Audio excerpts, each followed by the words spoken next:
quand vous avez beaucoup investi, quand vous avez fait beaucoup de bien, et que vous êtes fatigué, vous avez besoin de vous ressourcer, vous êtes à Rephidim, c'est là qu'il vient prendre. Donc, il attaque quand vous êtes fatigué. Deutéronome 20 dit quand vous êtes fatigué, quand vous êtes faible. Malgré qu'il soit puissant, mais il n'est pas faible. Mais c'est un traître. Qui est Amalek? Genèse 36, verset 12. Si, voilà. Amalek, Genèse 36, verset 12. Bon, en fait, Amalek, affiche-la comme Gérald le premier. Amalek est un des petits-fils d'Ésaü.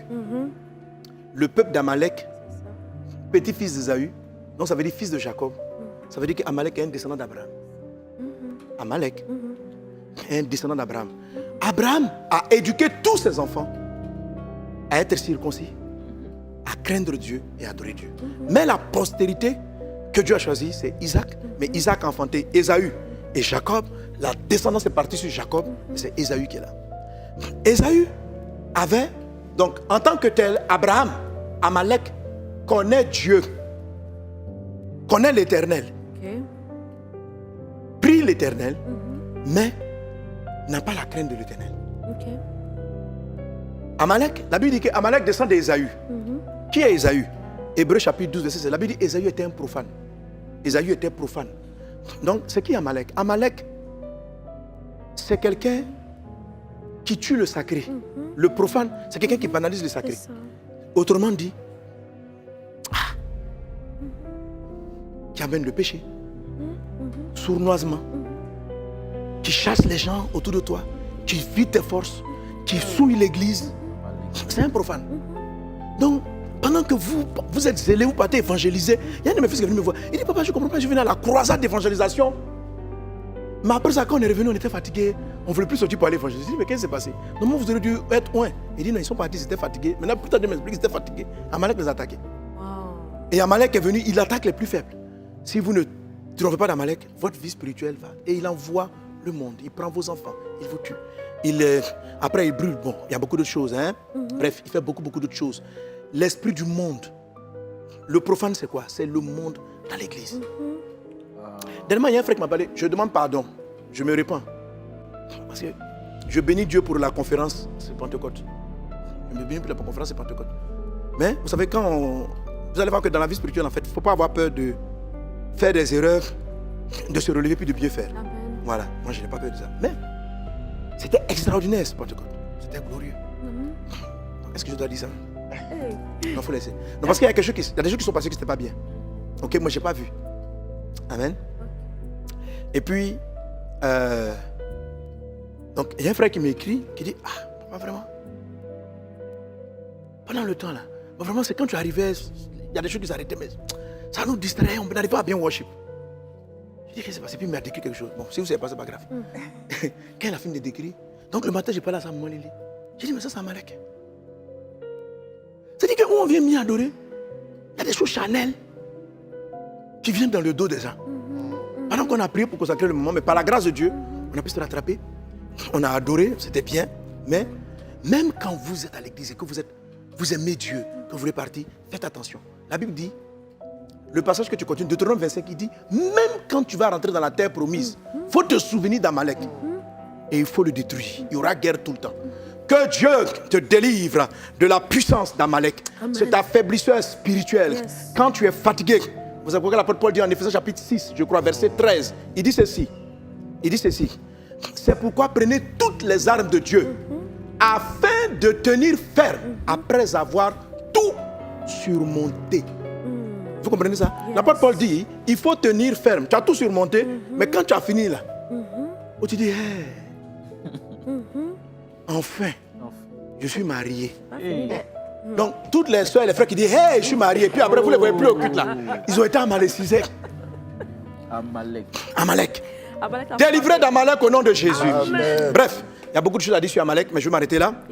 Amen. Amen. Mais ce qui s'est passé, c'est que Dieu va révéler à Moïse comment il fallait le vaincre. Que Dieu délivre les églises Amalek. Amen. Je dis cela parce que les prophètes, vous avez des grands rôles à jouer par rapport à cela. Yes. Amen.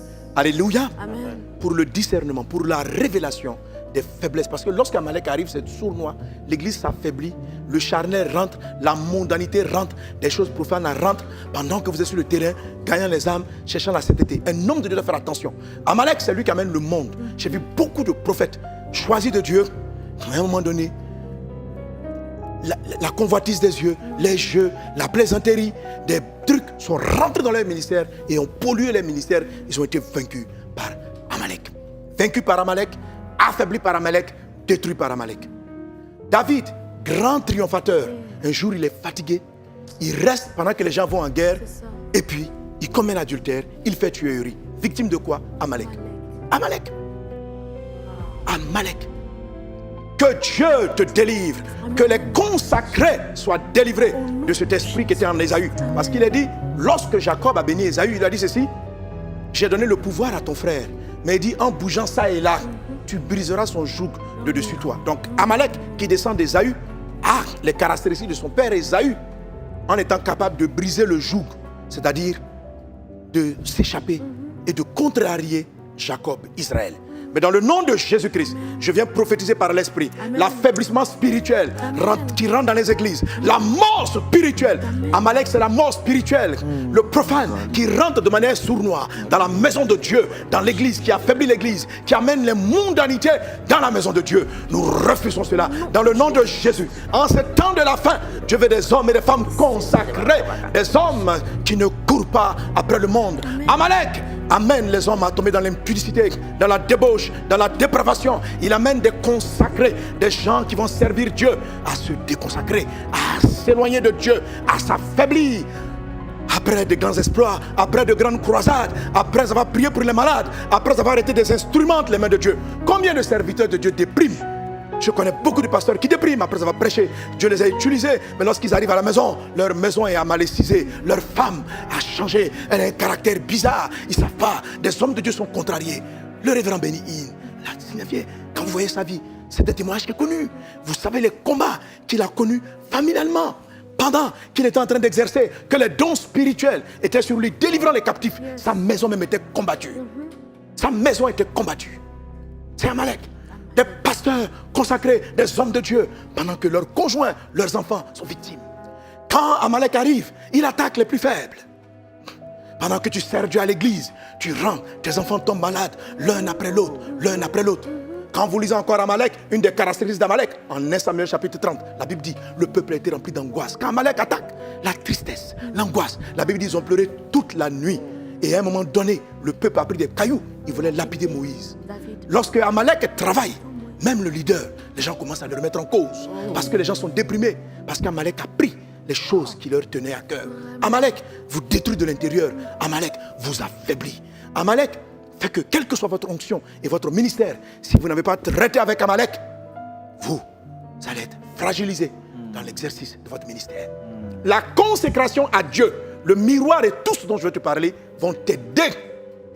Quand Amalek t'attaque par derrière, quand je parle du miroir de Dieu, il est comme un rétroviseur qui te permet de voir qu'est-ce qui arrive à l'arrière. Amalek arrive par l'arrière, mais le miroir va te dire que quelqu'un est en train de t'attaquer à l'arrière. Le miroir va te dire qui tu es. Le miroir va te dire ce qui arrive par l'arrière. Un homme de Dieu qui n'a pas le miroir ne verra pas arriver Amalek. Une femme de Dieu qui n'a pas le miroir ne verra pas arriver Amalek. Un homme de Dieu qui a le miroir verra les taches, les rides et saura les corriger à l'image de Dieu. Mais il verra les attaques sournoises, subtiles, le petit monde, les petites mauvaises habitudes qui sont en train d'entrer dans sa vie, en train de l'affaiblir.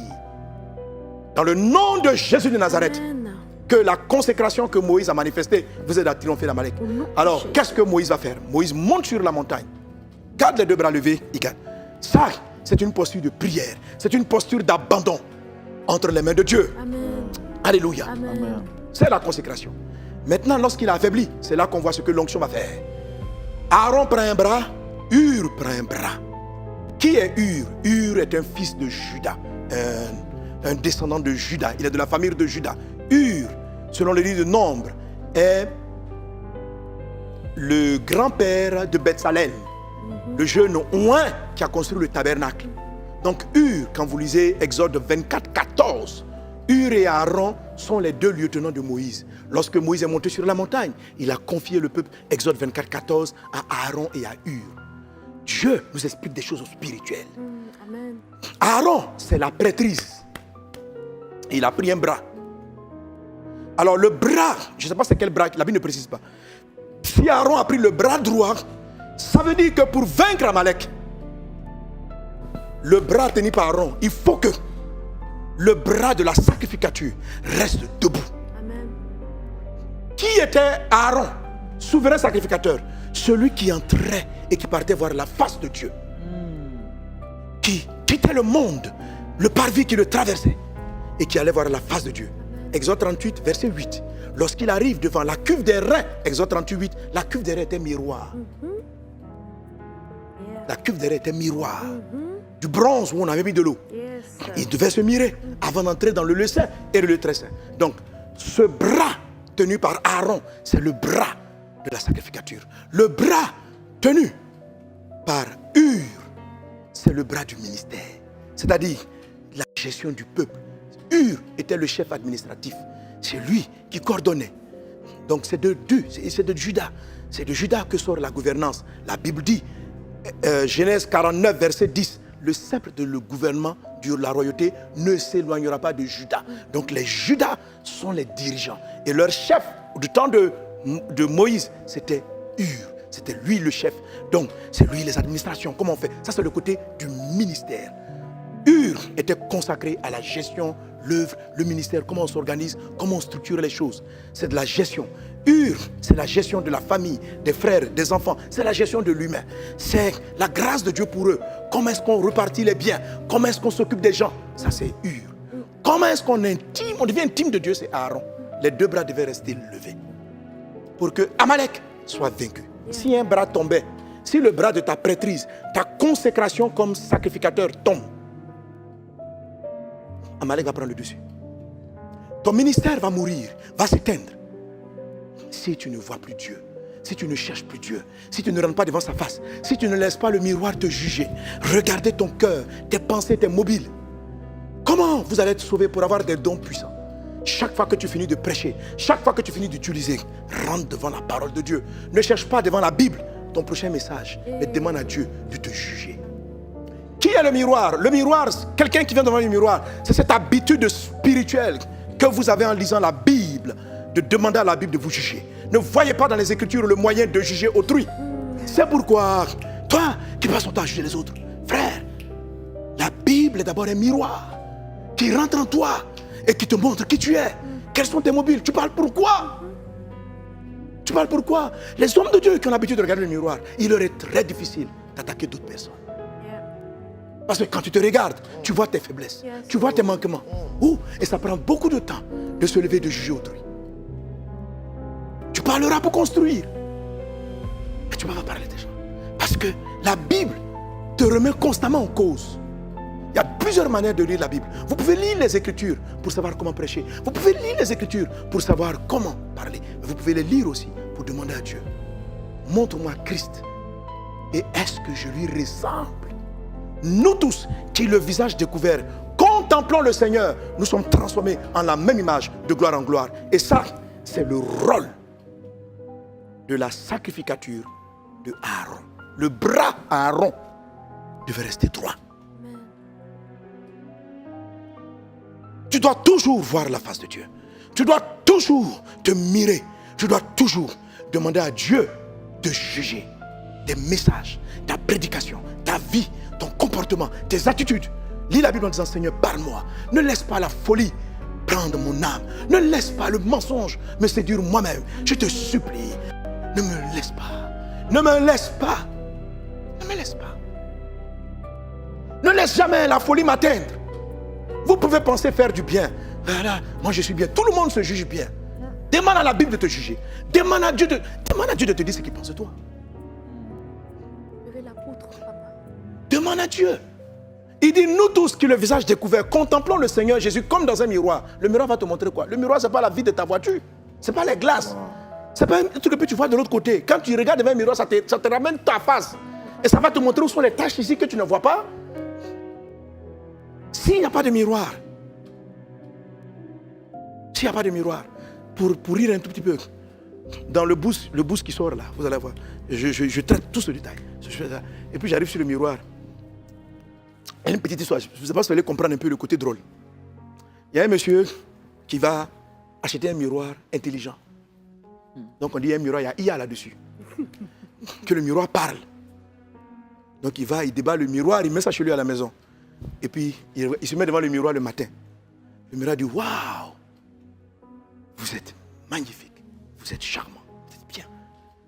Le gars il est tout content, il dit à sa femme, chérie, viens voir le miroir qui parle. La femme arrive, elle regarde le miroir dit rien. Elle regarde, le miroir dit rien. Elle dit à son mari, mais chérie, pourquoi le miroir ne me dit rien? Le mari regarde, il dit, je pense que le miroir doit avoir un mode survie.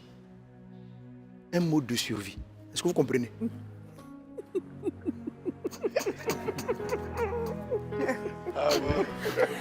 Hein? C'est-à-dire, le miroir, ce que le miroir a vu, le miroir ne veut pas dire. Parce que, s'il a dit, la femme là va le casser. Donc, le miroir, la femme dit, pourquoi il ne parle pas? Le mari dit, ah, ma chérie, je crois que le miroir, il a un mode pour survivre. Et elle est lui. Hein? Après, il dit parce que tu es parfaite. Qui a le miroir? Le miroir ne parle pas parce que tu es parfaite. Ah. Il est mauvais même. Le miroir n'est pas un menteur. Le miroir ne peut pas mentir. Le miroir dit, la dame là, elle voit son visage. Quand on voit, il faut savoir t'envoyer. Je lui ai dit tout de suite là, hé madame, maintenant ça ne va pas du tout. Elle a cassé le miroir. Il dit, mon frère, attendez, vive tranquille. Alléluia. Amen. Voilà, c'est comme ça. Vous savez, on est comme cette femme souvent. On a peur qu'on nous dise que l'acte qu'on a posé n'est pas de la pure bonté. Il dit, quand j'aurai le don de prophétie, si je n'ai pas l'amour, est-ce que tu es prêt à ce que Dieu te dise que ce que tu as prophétisé, tu n'aimais pas la personne? Tu as prophétisé pour que... Et puis tu regardes la tâche, tu as prophétisé pour qu'on t'acclame. Est-ce que tu es prêt à accepter ça? Est-ce que tu es prêt à lire la Bible pour juger tes mobiles? Est-ce que tu es prêt? Tu es prêt? Est-ce que tu es prêt à ce qu'il dit que, en fait, quand tu te tiens, tu parles pour que les gens t'apprécient? Est-ce que tu veux que le miroir te le dise? Vraiment? Ou bien que la Bible te révèle le prochain mystère qui est caché? Le don spirituel peut te montrer ça. Mais la consécration à Dieu, c'est l'art de chercher à ressembler à Christ, d'aimer Christ. Donc c'est cela. Nous tous qui le visage découvert, ça veut dire honnête, ça veut dire sincère, ça veut dire vrai. Le visage découvert. Contemplons le Seigneur Jésus comme dans un miroir. Nous sommes transformés en la même image. Ça, c'est ce qu'on appelle la consécration à Dieu. Quelqu'un qui se consacre à Dieu, c'est quelqu'un qui vient régulièrement. Dans ces moments de prière, il a deux grands temps. Il a le moment où il s'approche régulièrement de Dieu. Il n'y a pas un moment et il doit garder ce bras levé. C'est une posture qui n'est pas facile parce qu'on peut perdre l'habitude, la fatigue peut prendre, mais il faut l'accepter. Le miroir, c'est comme ça que vous allez prendre. Des gens vont vous faire des remarques.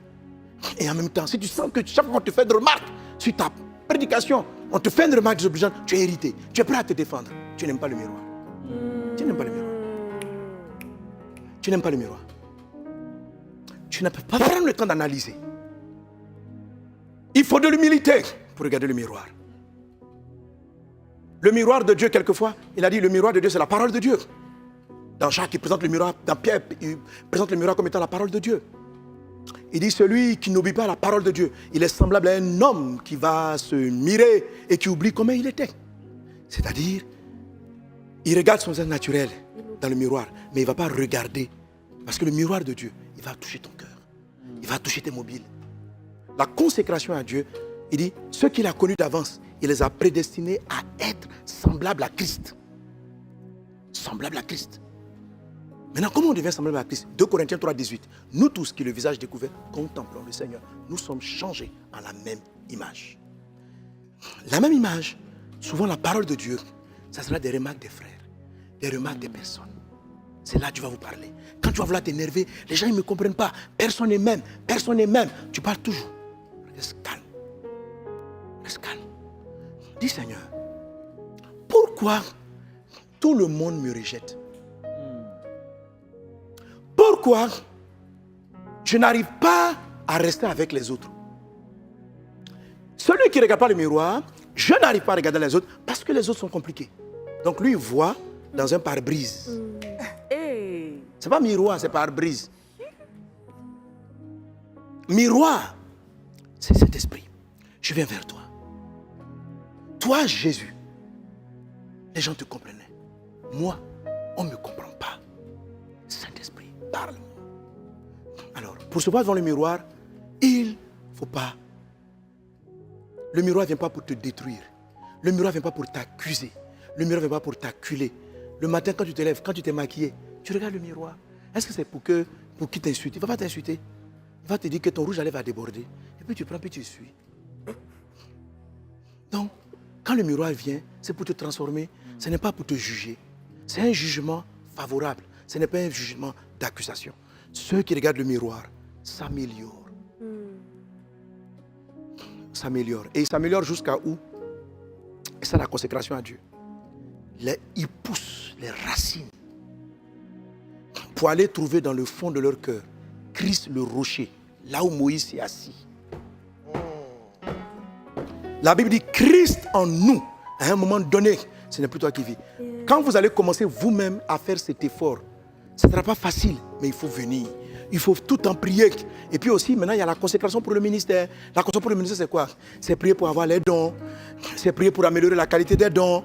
C'est pour être plus efficace pour les autres. Tout ça, c'est bon. Il faut rechercher les dons. Ça, c'est la consécration pour Dieu. Amen. La qualité, tu améliores. Mais en même temps, creuser. Et c'est là que la Bible dit, quand tu arrives au rocher, tu peux dire comme Paul, si je vis, ce n'est plus moi qui vis, c'est Christ qui vit en moi. Je puis tout par celui qui me fortifie. Amen. Donc, pendant qu'il était fatigué de faire ses efforts, Aaron et Hur, la gestion du ministère, l'ont fait asseoir sur le rocher Christ. C'est-à-dire que ce n'était plus par sa force qu'il se tenait debout. Aaron, le sacrificateur aussi avait l'onction et la royauté aussi avait l'onction. Ce sont les deux qui avaient l'onction. Il a fait de toi un peuple roi prêtre. Assis sur le Christ, il a pu tenir comme ça. Amen. La force de Dieu a pris le relais. Amen. Et c'est ainsi que Amalek est tombé. Amalek est vaincu. Aujourd'hui, je voulais te dire comment tu vas être une étoile qui va te restaurer. Amen. Tu te faut te consacrer à Dieu, à chercher constamment à regarder sa face, à accepter le jugement du miroir, à le regarder avec sincérité et honnêteté. Il y a des choses aussi à faire telles que pour voir Christ, il faut tout en prier. Dès que tu lis la Bible, Seigneur, montre, parce que la Bible dit, tu n'as voulu ni sacrifice, mais dans le rouleau du livre, et puis il dit dans le livre d'Hébreux, il dit dans le rouleau du livre, il est question de moi, tu m'as fait un corps, dans le rouleau il est question de Christ. Tout ce livre parle de Jésus. Amen. Lorsque Jésus s'est révélé aux disciples d'Emmaüs, il leur a parlé, ils ne comprenaient pas, il a soufflé, et puis leurs yeux se sont ouverts, et il leur a expliqué, depuis Moïse jusqu'à la fin, que tout ce livre présente le Christ. Yeah. Tu vois, c'est quand tu pries comme ça que tu arrives à voir que la position de Moïse, c'était la croix. Jésus est partout. Yes. Jésus est partout. Il est là. Et quand tu le vois, tu te demandes, est-ce que tu es assez brisé? Est-ce que. Bref. Hey. C'est ça, c'est tout vrai.